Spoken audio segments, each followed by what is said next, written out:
उस आदमी की हालत क्या होगी? वो 4 बार हस्तमैथुन करता है, 4 बार वीरपात करता है, उसकी हालत क्या होगी? अभी तो जवानी इसलिए है, आगे चल करके आंखों से दिखना बंद हो जाएगा, कमर में मतलब दर्द हो जाएगा, गांठों में दर्द हो जाएगा। बात मान लो हमारी।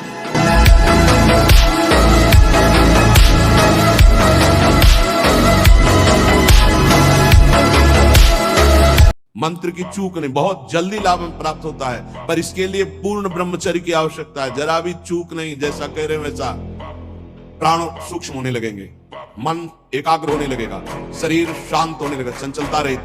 पर एक बार पसीना पसीना, एक बार भीषण कष्ट प्रतिदिन, जब तक शून्यावस्था नहीं आती शरीर की, तब तक।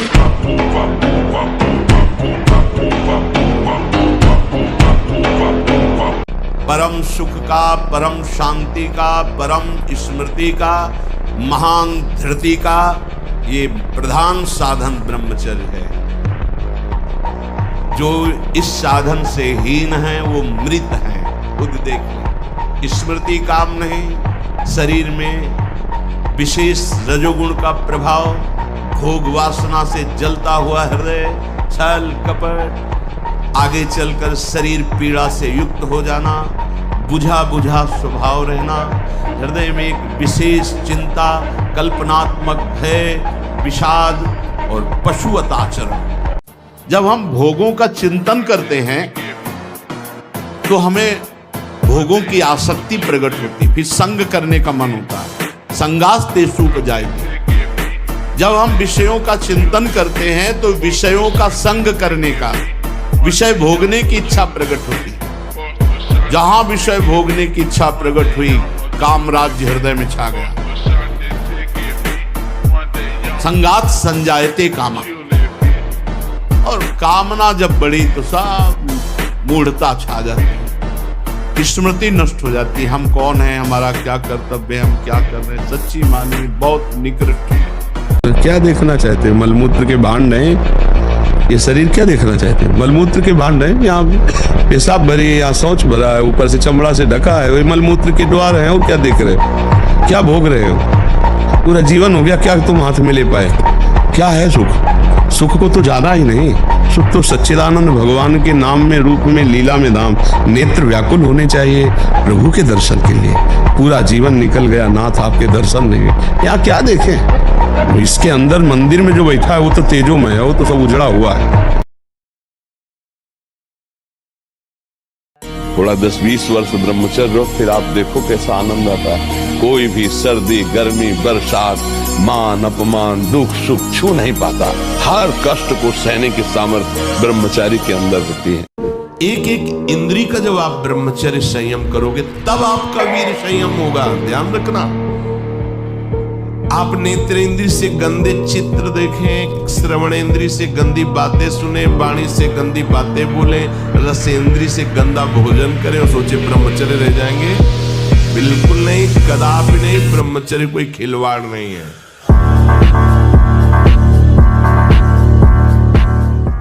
ब्रह्मचर्य ही परम तप है, ब्रह्मचर्य ही परम धन है, ब्रह्मचर्य परम एकाग्रता है। एकाग्रता ब्रह्मचर्य से आती है। आंख मूंदो या खुली रखो, अगर ब्रह्मचर्य ठीक, एक शीतलता, एक गंभीरता, और जिधर दृष्टि लगा उधर एकदम चिपक जाएगी जाके। सबसे पहली बात है, हम जब कहते हैं तो कोई समझ नहीं रहा, ब्रह्मचर्य की रक्षा की है। ब्रह्मचर्य बहुत बड़ा अमृत तत्व है। ये मूर्खता के कारण लोग इसे ध्यान नहीं देते हैं। एक ने तो कहा कि संसार में भी यही सुख है, तुम भी उसमें भी कह रहे हो कि ऐसा। हम भाई तुम्हें सुखी करने के लिए कह रहे, दुखी करने के लिए तो नहीं कह रहे ना। हम तुम्हारे दुश्मन नहीं है, तुम्हारे मित्र हैं। तुम्हारा मन तुम्हें गलत रास्ता दे सकता है, लेकिन हम तुम्हें गलत रास्ता नहीं दे रहे। तुम सद्गृहस्थ हो तो संयम से चलो। कैसे बैठते हो कि तुम्हें काम क्रोध का इतना लंबा चिंतन हो जाता है कि आप विचलित हो जाते हो। स्फुरणा होना बात अलग है, आप उसमें डूब गए, आप उसकी चेष्टा में आ गए। मतलब कितना अंतराय है आपके भजन में। आपको इतना समय कैसे मिला, क्यों आपको इतना मनन करा रहा है कि आप बाहर देख लो, आप वो चेष्टा कर लो। आपको इतना समय मतलब भजन के अंतराय का बहुत समय है आपके बीच में। रौंद डालो मन की वासना को।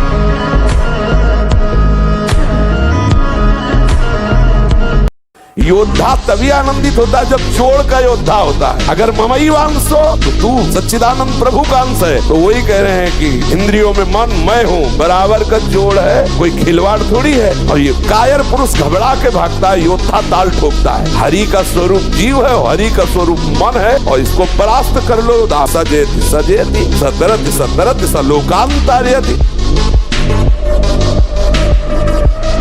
और ब्रह्मचर्य का जरूर ध्यान दो। आज व्यभिचार परायण हमारी जनता हो रही है, जिधर देखो व्यभिचार का बोलबाला है। जो गृहस्थ में है तो उचित ब्रह्मचर्य, और विरक्त में है तो पूर्ण ब्रह्मचर्य। ब्रह्मचर्य के बिना, ब्रह्मचर्य जीवन की नींव है। गर्लफ्रेंड, बॉयफ्रेंड, अस्तमैथुन, ये वो सब नष्ट किए दे रहे अपने आप को। ये क्या है? मनुष्य जीवन का उपहास कर रहे हो। बड़े भाग मानुष तन पावा।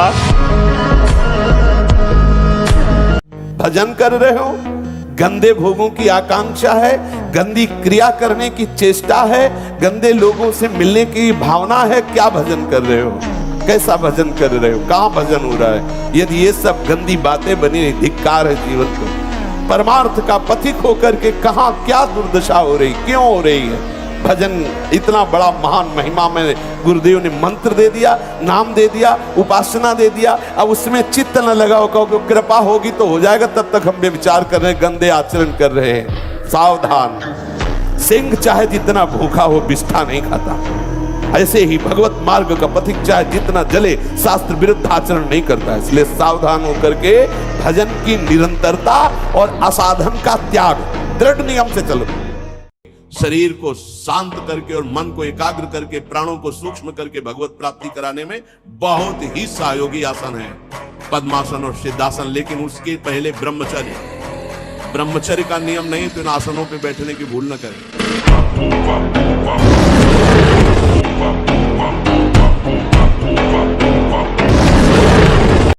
अगर इन 8 क्रियाओं से बचा ले गए तो हम ब्रह्मचर्य रह सकते हैं।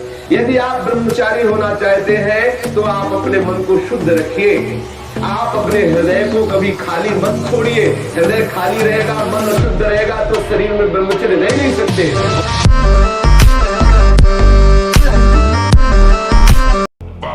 अब ये खान पान ठीक नहीं, आचरण ठीक नहीं, पवित्र नहीं हो। एक किसान भी खेती को सुरक्षित और तैयार करता है तो उसमें अच्छी फसल होती है। तो अपने ब्रह्मचर्य को जाना ही नहीं कि बहुत हानि हो जाएगी। संयम से चलोगे तो संयम एक बहुत बड़ा पावर है।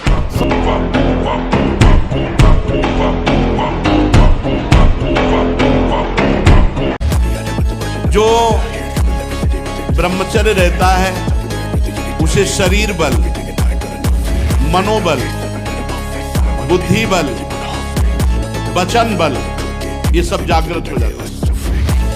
वचन बल जो बोला वही लागू हो गया, जबरदस्ती आपको मानना पड़ेगा।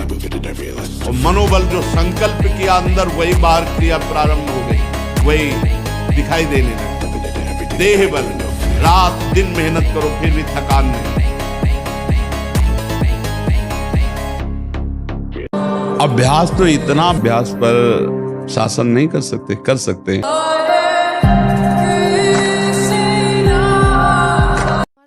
छह घंटे पद्मासनों पर बैठा, बिना हिले डुले, भीषण कष्ट हुआ पर उसे शांत। तो सुषुम्ना नाड़ी खुली, वीर ऊर्ध्वता में प्राणायाम के द्वारा प्राणों का संयम, शरीर को व्यायाम के द्वारा स्वस्थ, आसनों के द्वारा वश में कर लेना, आहार के द्वारा पवित्र बुद्धि करना, इंद्रिय भोगों का दृश्य श्रवण संभोग इनसे दूर रहना, इंद्रिया पवित्र, तब जाके वीर ऊर्ध्वगामी होता है। उसे कहते हैं अखंड ब्रह्मचारी। अब महाकुआ साबुन लगा के ब्रह्मचारी, रजोगुण चढ़ेगा, काम भावना जागृत होगी, त्वचा स्वयं साफ रहेगी यदि आप तेल मालिश नहीं करते। तेल की जरूरत क्या है? ब्रह्मचर्य तो तेल की जरूरत है। सर्दी अब शुरू नहीं हुई हो, गीजर से स्नान साधना हो रही। कमजोर पहलवान जानते हो क्या करता है? जब अखाड़े में जाएगा तो पूरी की पूरी ताकत तो 2 मिनट में दिखा देगा, फिर इसके बाद दम से नीचे गिर जाएगा। जोरदार पहलवान क्या करता है? पहले जाकर सामने वालों को केवल संभालता है, उसके हर दांव का काट मारता रहता, फेंकता नहीं।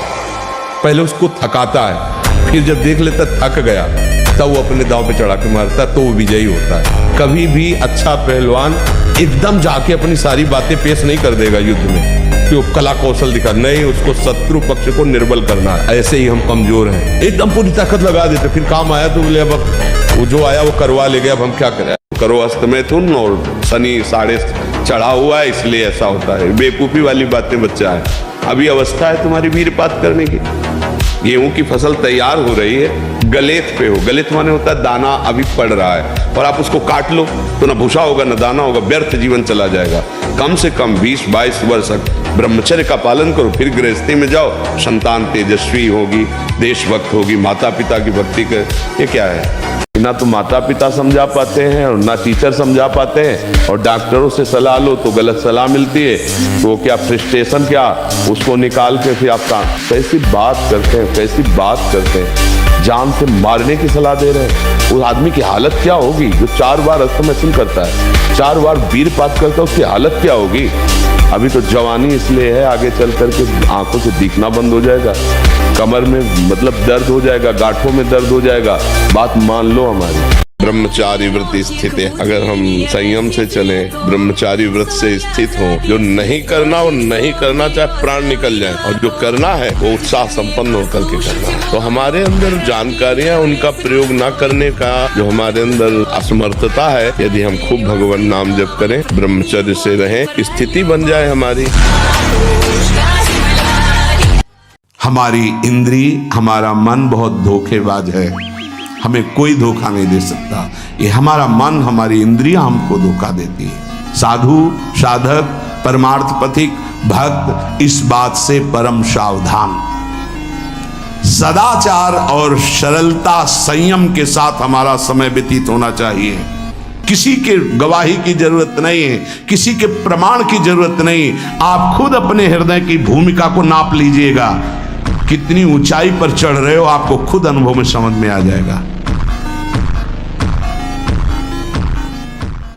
12 वर्ष का बच्चा है, अब उसने गंदे आचरण शुरू कर दिए, पीने नाश करना शुरू कर दिया। अब वो जब 22 वर्ष का होगा उसकी हालत खराब। अच्छा, 25 वर्ष तक ब्रह्मचर्य रहा, फिर वो गृहस्थी में गया तो कुछ उसका गृहस्थी नहीं बिगाड़ पाएगी।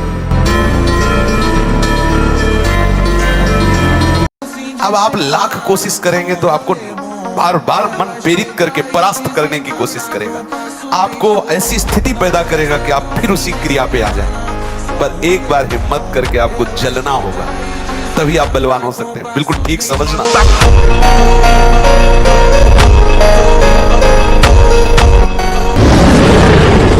चाहे वो स्त्री साधक हो या पुरुष साधक, दोनों सावधान।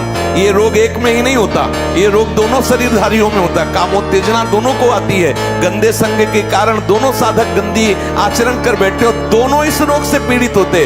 पुरुष तो इस रोग को प्रकट कर देता है, माताएं बहनें इस रोग को प्रकाशित नहीं कर पाती, लेकिन पीड़ित होती है इस रोग से। यदि सावधान उपासक न चले तो चाहे स्त्री शरीर हो चाहे पुरुष शरीर, उसको कष्ट होता है।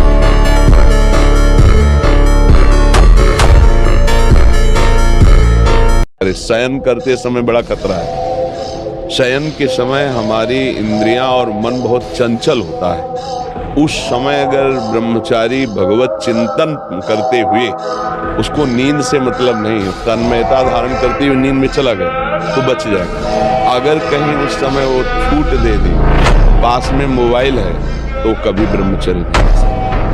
किसी भी देश में न पतिव्रता मिलेगी न यति मिलेगा, ब्रह्मचर्य का कहीं नामो निशान नहीं मिलेगा। ये भारत देश में ही मिलेगा। यहाँ ब्रह्मचारी मिलेंगे, यहाँ सती मिलेंगे, यहाँ प्राणपण से धर्म का पालन करने वाले मिलेंगे। अब हमारे जो नई पीढ़ी है वो आधुनिकता को स्वीकार कर रही है। गर्लफ्रेंड, बॉयफ्रेंड, कौन सा रिलेशन है, लिव इन रिलेशन, ये हमारे कहीं किसी भी धर्म ग्रंथ में लिखा हो तो आप बता दीजिए। हम कहते हैं दोस्ती करना पाप नहीं है, कोई भी किसी से भी दोस्ती करो, लेकिन दोस्ती गंदगी करना पाप है, बेविचार करना पाप है। ये क्यों करते हो? अगर आपको दोस्ती पक्की तो आजीवन निर्वाह करो, माता पिता का आशीर्वाद लो, देवताओं का अर्चन बंदन करो, ब्याह करो, एक साथ रहो, कोई बात नहीं, आजीवन रहो। ये क्या है, इससे बेविचार, उससे बेविचार, उससे बेविचार, तो किसी का शासन नहीं होता, इसीलिए मनमानी आचरण होते। अगर 20 वर्ष तक ब्रह्मचर्य ठीक रखे और फिर गृहस्थ में जाए ब्याह करके, उसको कुछ नहीं बिगड़ने वाला। वो 20 वर्ष स्त्री सहवास करके और फिर वो वैराग्य में चले तो वो बिल्कुल सच्चा फकीर बन सकता है। पर हुआ क्या, अभी फसल जैसे गेहूं की फसल होती है ना, देहात में उसे कहते हैं गलेत। गलेत माने अभी दाना पड़ने की प्रथम भूमिका है, दाना पड़ा नहीं है, बाली आ गई, प्रथम भूमिका है। अब उसमें फसल को आप काट लो तो एक भी दाना नहीं निकलेगा और भूषा में दम नहीं होगी, उसमें दाना जाने दो, पक जाने दो। 25 वर्ष तक एक ब्रह्मचारी रहे और फिर वो गृहस्थी में चला जाए तो बलिष्ठ और ज्ञानी और सर्वांग पुष्ट संतान होंगे। शेरों का मार्ग है, सूरवीरों का, पूरे विश्व को ताल ठोक के परास्त करने वालों का मार्ग है। पूरे विश्व को, एक भी हमारा कोई सहयोगी नहीं है। जब हमारे मन ही, बुद्धि, चित्त यही हमारे सहयोगी, नहीं तो बाहर कौन सहयोगी होगा। साधक केवल अकेला, एक तरफ विश्व, एक तरफ संपूर्ण सृष्टि को परास्त करके सब जयति जयति जग उच्चरे। भारत हमारी माँ है और सेवा हमारी साधुता है। जब देश की बात आ जाएगी तो हम एक देश के नागरिक के रूप में खड़े मिलेंगे, साधु के रूप में नहीं। गला उतराना होगा तो वहीं खड़े मिलेंगे, तिरंगे के नीचे हैं, तिरंगे के बाहर नहीं। देश की जब बात आएगी तो वहां ये चंदन तिलक दूसरे नंबर में, पहले हम खड़े मिलेंगे।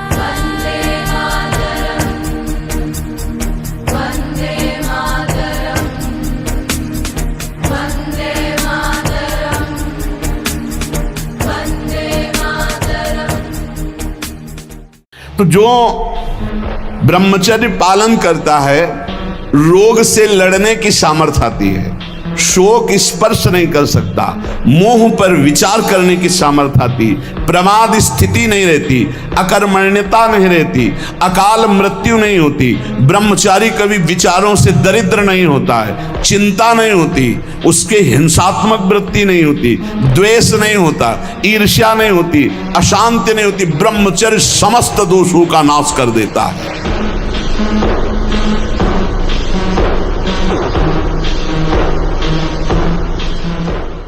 रात दिन मेहनत करो फिर भी थकान नहीं।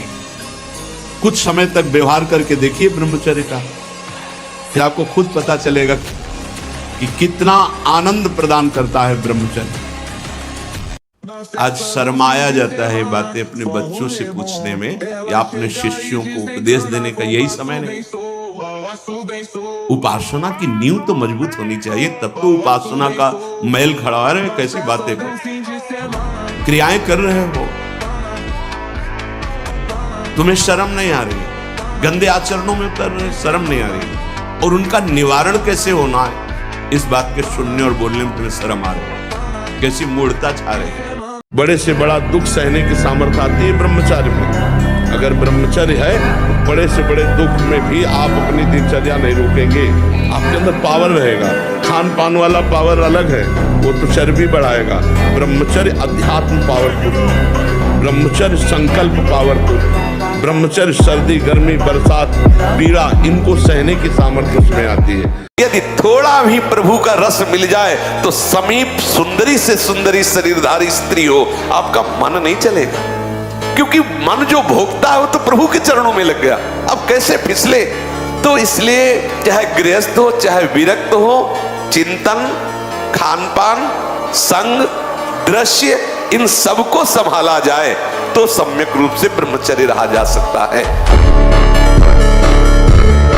भीषण महामारी की तरह फैला हुआ रोग है अंग्रेजी में, जिसे मास्टरबेशन। बालकों से लेकर के बड़े तक का ये संहार कर रहा है महामारी। इससे बढ़कर नाशकारी कोई रोग नहीं। आज शर्माया जाता है बातें अपने बच्चों से पूछने में। क्रियाएं कर रहे हो, तुम्हें शर्म नहीं आ रही, और उनका निवारण तो समझ रहे हो, आप 20-22 तक ब्रह्मचर्य रहो, फिर ब्याह करके गृहस्थी में जाओ तो इतना मजबूत हो चुके हो कि अब तुम्हें वो गिरा नहीं पाएगा, ये स्थिति नहीं आ पाएगी। मस्त रहो।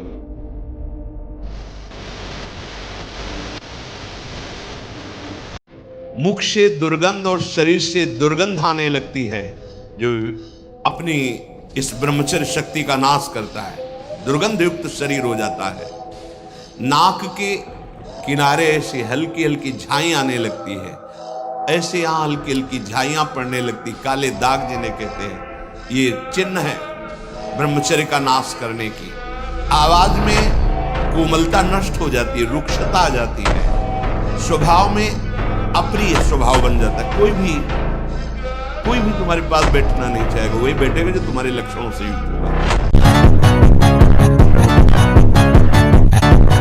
कि जैसे जिस लकड़ी में घुन लग जाए तो लकड़ी केवल ऊपर दिखाई देगी, बका पोली हो जाती है, उसमें कोई दम नहीं रहेगा। ऐसे वो बालक, वो जवान, वो पुरुष या स्त्री हो जाता है जो हस्त क्रिया करता है, बिल्कुल खोखला हो जाता है। इसमें सबसे बड़ी घातक बात यह है कि वो गृहस्थी लायक नहीं रह जाएगा, संतानोत्पत्ति की क्षमता का नाश हो जाता है। जो किसी की भी परवाह नहीं करते, अपने शरीर का पोषण करते हैं, दूसरे जीवों का मांस खाते हैं। बकरा, ये ऐसे बहुत कोमल बेचारे जीव हैं जो बलहीन हैं। आप मनुष्य शरीर प्राप्त किए, बलात् उनको पकड़ के विविध प्रकार से कष्ट देते हैं और मांस खाते हैं, तो वहां भयंकर यमराज के दूत उसी का मांस काट काट के उसको खवाते हैं। यमपुरी में उसी का मांस उसको नोचते हैं, मांस, और उसको पवाते, ले आप पा। हमारी बात मान लो, कान से केवल प्रिया प्रीतम की चर्चा सुनने का स्वभाव बनाओ। दूसरी बात हो तो कान में अंगुली डाल लो, मत सुनो। ऐसा करते हैं क्या? जहां किसी की निंदा हुई तो पूरे कान खुले कर लेते हैं। किसी की अवहेलना, किसी का उपहास, किसी के दोष भरी बात, बहुत सावधान। बहुत जल्दी हमारा हृदय आंगन गंदा होता है इन खिड़कियों के खुले रहने से। कान, आंख और जबान, तीन का बड़ा योगदान है भगवत प्राप्ति में। तो आप तीनों पर दृष्टि डालें। आहार ठीक हो, भजन साधन से चिंतन आप अपना ठीक कीजिए, और संकल्प दृढ़ निश्चय के द्वारा उन अशुभ क्रियाओं को दूर कीजिए। जो अशुभ क्रियाएं आप करते रहें तो आप सुधर जाएंगे। नहीं तो देखो कुछ दिनों बाद ऐसा होने लगेगा, आप देखना।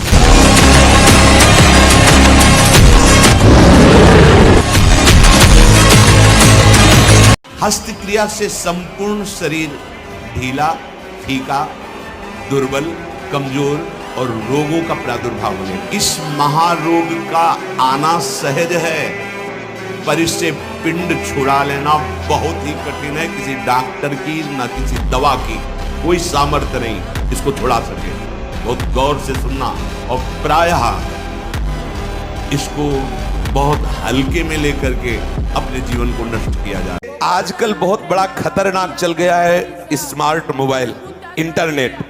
और उसमें क्या है कि बहुत से बच्चे विषयाकर्षण के कारण गंदी फिल्में, जिनमें हमारा शास्त्र आदेश करता है किसी भी पक्षी को भोग करते न देखे।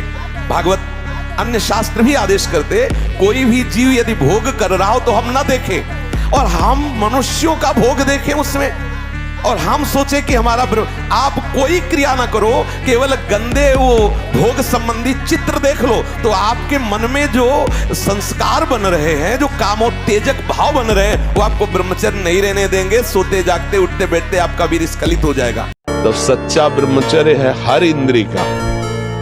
वाणी का ब्रह्मचर्य व्यर्थ का बकवास नहीं, भगवत चिंतन हितकर मधुकर वाणी।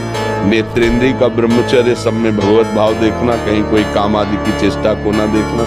श्रवणेंद्री का भगवत चर्चा सुनना, शास्त्र चर्चा सुनना, व्यर्थ की बातें ना सुनना।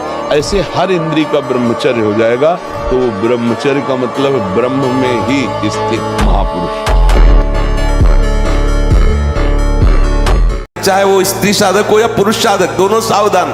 ये रोग एक में ही नहीं होता, ये रोग दोनों शरीरधारियों में होता है। कामोत्तेजना दोनों को आती है। गंदे संग के कारण दोनों साधक गंदी आचरण कर बैठते हो, दोनों इस रोग से पीड़ित होते। पुरुष तो इस रोग को प्रकट कर देता है, माताएं बहनें इस रोग को प्रकाशित नहीं कर पाती, लेकिन पीड़ित होती है इस रोग से। यदि सावधान उपासक न चले तो चाहे स्त्री शरीर हो चाहे पुरुष शरीर, उसको कष्ट होता है। बॉडी बनाई कि बिगाड़ दी? आप विचार करो। बॉडी बनाने के लिए ये दवाइयों की जरूरत नहीं, ब्रह्मचर्य की जरूरत है। दंड बैठक मारो, ब्रह्मचर्य रहो, 2-4 किलोमीटर दौड़ो, पवित्र भोजन पाओ। मुर्गा मुर्गी नहीं, पवित्र भोजन पाओ। फिर आप देखो आपके शरीर में कैसा बल आता है, उत्साह आता है। तो ये जिनको भ्रम है कि हम बॉडी बना के फुला करके कुछ बलवान बन जाएंगे, बिल्कुल नहीं। ब्रह्मचर्य से रहो, सात्विक भोजन पाओ, कुछ व्यायाम करो, आपके अंदर पर्याप्त बल आ जाएगा। विचलित होना हमारे जीवन में नहीं होना चाहिए। 1000 बार नाली में गिरेंगे फिर भी हम छाती ठोक के आगे बढ़ेंगे। ये मार्ग ऐसे थोड़ी है गिर गए, हल्ला मचाने वाला मार्ग नहीं। अब मैं सूक्ष्मता से देखता हूँ कहां से गिरा, क्यों गिरा, कौन सी ऐसी चूक हुई जो मुझे गिरा दिया। मुझे लगता है कि ऐसा मेरा चिंतन छूटा, नहीं छूटने देंगे, नहीं खाएंगे ऐसी वस्तु नहीं देखेंगे, फिर आगे बढ़ते हैं। अगर फिर फिसलते हैं फिर हम सावधान हो, अंतिम समय तक हम यही लड़ाई लड़ेंगे। यदि आप सावधान नहीं रहे, हमारे इशारे को नहीं समझे, तो ना परमार्थ के लायक रहोगे ना व्यवहार के लायक रहोगे। जो नियम संयम का त्यागी और भ्रष्ट आचरण वाला होता है, उसकी कभी दिनचर्या एक जैसी हो ही नहीं सकती। वो किसी भी शास्त्र या गुरुदेव या संत की आज्ञा पर बहुत समय तक टिका रहे, ऐसा हो ही नहीं सकता। एक जैसी दिनचर्या और शास्त्र और गुरु आज्ञा पर चलने वाला वही उपासक होगा जो भ्रष्ट आचरण नहीं करता।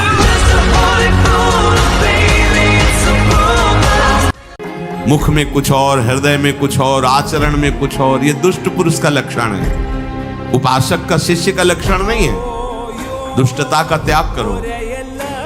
हृदय में कुछ और चल रहा है, वाणी से कुछ और बोल रहे हो, आचरण में कुछ और है, ये दुष्ट पुरुष का लक्षण है। साधु पुरुष का जो वाणी में वही, हृदय में वही, आचरण में है, तीनों की मिलान है, वही साधु है, वही उपासक है, वही भक्त है, जिसकी तीनों एक हो। वाणी से जो बोला वही हृदय में है, जो हृदय में वही आचरण में है। यहाँ वाणी से कुछ बोल रहे, हृदय में कुछ चल रहा है, आचरण कुछ और बता रहे हैं, ये ठीक नहीं।